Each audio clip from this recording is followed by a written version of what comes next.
Hello everyone, and welcome back to the very last episode of the Universal 5.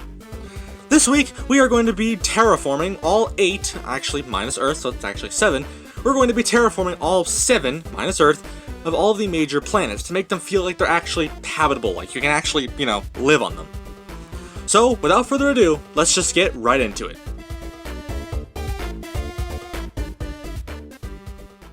Naturally, because this is the first planet in the solar system, we're going to begin with Mercury.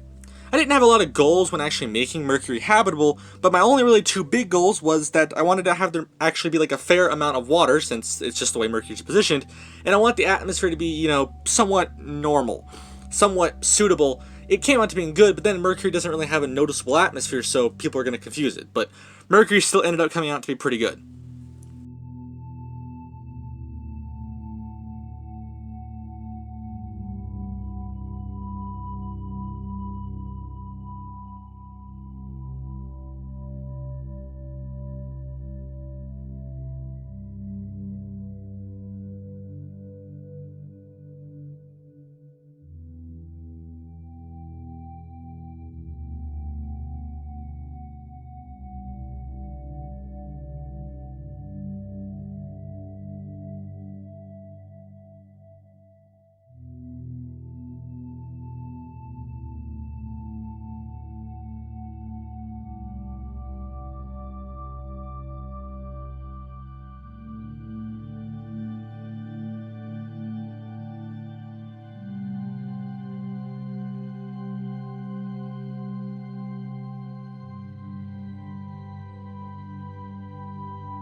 The next planet in line is Venus, and surprisingly enough, Venus actually came up to look a lot cooler than I expected, with changing its atmosphere color through just, some settings makes the planet look a lot different, and seeing the water and seeing how life could live here is definitely something you don't get to see all the time.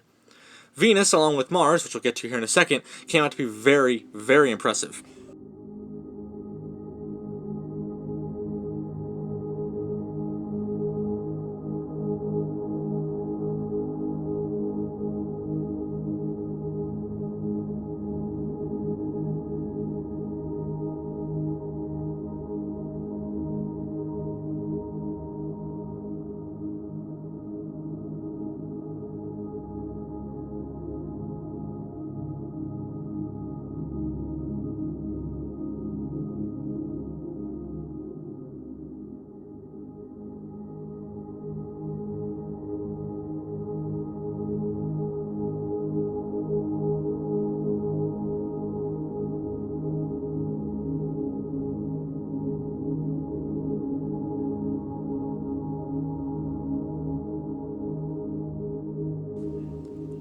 Up next is Mars, which, while there really wasn't a lot I could really do with Mars other than just give it some water, add its moons, that kind of thing, Mars was much like Venus, where it came out to be very similar to its predecessors, and Mars itself as well as Venus just look really good.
And now we get to the 4 gas giants of the solar system, where they're all going to look relatively the same because for some reason gas giants trying to terraform them, they just make all look the same.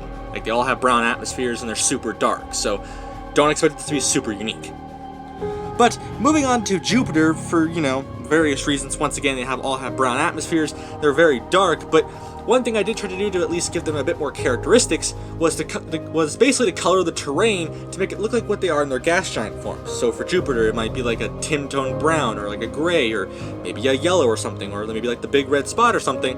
Try to mimic the gas giant's colors into the planet's colors in terms of surface, just to see if that actually works. And while it definitely isn't noticeable, it definitely makes these planets feel a bit more unique.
Also, to note, for some god-awful reason, the farther you get out from the sun, the more atmospheric pressure you gotta put on these planets to actually make them, suitable.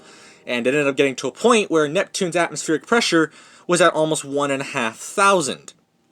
Yep, that's definitely normal in this day and age. Yep, at 1,500 times the atmospheric. It's not 1.5 times. It's actually just 1,500 atmospheric pressures. So it's like that's just you're gonna get crushed.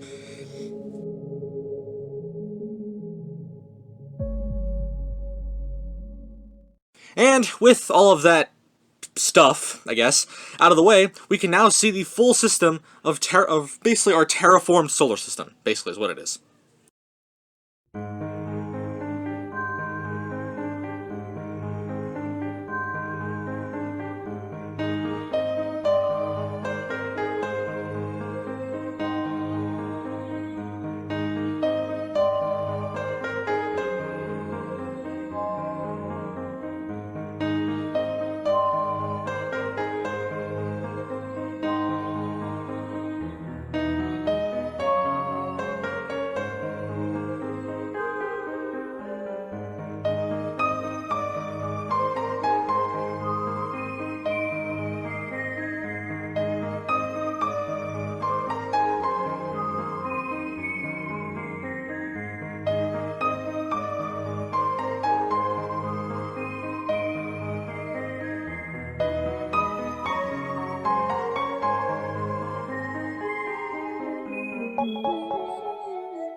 So that is going to conclude this episode of the Universal 5.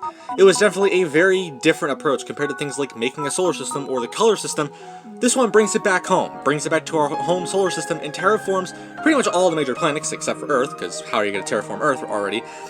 Comes back, it just makes the system feel a lot more habitable, like you can live pretty much anywhere, apart from Neptune with its 1,500 atmospheric pressures, because you know that's legitimate. But I definitely do feel that this episode just really brought everything back home to end off the series altogether. But with that, that is going to conclude this episode of the Universal 5, as well as the series as a whole.